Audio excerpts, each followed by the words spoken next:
அப்புறம் லைஃப்பில் நம்ம மட்டும் தனியாக இல்லை, நம்மளை மாதிரி ஒவ்வொருத்தருக்கும் 1000 பிரச்சனைகள் இருக்குன்றதை நீங்கள் புரிஞ்சுக்கிட்டிங்கன்னா போதும்.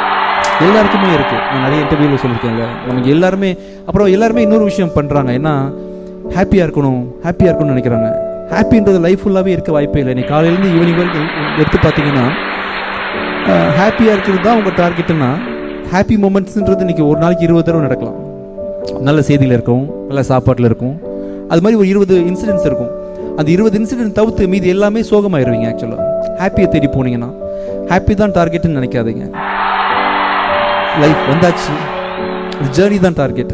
அதில் லைஃப் ஹாப்பினஸ் இருக்கும், சம்டைம்ஸ் வேறு ஒரு ஷாக்கிங்கான நியூஸ் இருக்கும். எல்லாமே அக்செப்ட் பண்ண பழகிட்டிங்கன்னா போதும். ஹாப்பியை தேடி போகிறவங்க எல்லாமே ஹாப்பினஸ் கிடைக்கிற மூமெண்ட் தவிர்த்து மற்ற எல்லா மூமெண்ட்லேயுமே டல்லாக இருப்பாங்க. ஸோ ஹாப்பியை தேடாதீங்க, ஜெயிக்கணும்னு நினைக்காதீங்க. ஜெயிக்கணுன்றது ஒரு அது எனக்கு நிறைய பேர் பார்க்குறேன், நானும் மோட்டிவேஷனல் வீடியோலாம் பார்க்குறேன்.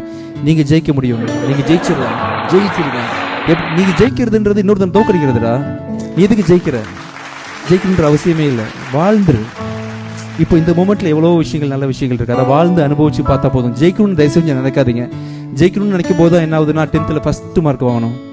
நீ படித்தாலே போதும், ஃபஸ்ட் மார்க் வாங்கணும். நீ அறிவாளின்னு உனக்கு தெரிஞ்சால் போதும்.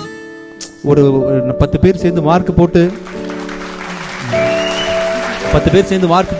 நம்ம 500 வந்து 489 வந்தால் தான் பாஸு அப்படின்லாம், இன்னொரு 1 மார்க் எடுத்தால் இன்னொரு பாஸ் அப்படின்ற மாதிரி நிறைய யாரோ கொடுக்குற மதிப்பீடை வச்சு நீங்கள் வந்து உங்களோட ஹாப்பினஸை டிசைட் பண்ணாதீங்க.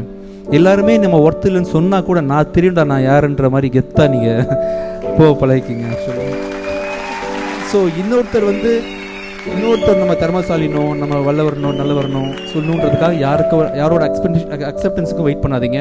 உங்களுக்கு தெரியும் உங்களை பற்றி, நீங்கள் மட்டும்தான் உங்கள் உலகமே எழுத்து நீ ஒன்றும் இல்லைன்னு சொன்னால் கூட உங்களுக்கு நீங்கள் யாருன்னு தெரிஞ்சால் அந்த லைஃப் அமைதியான லைஃப்.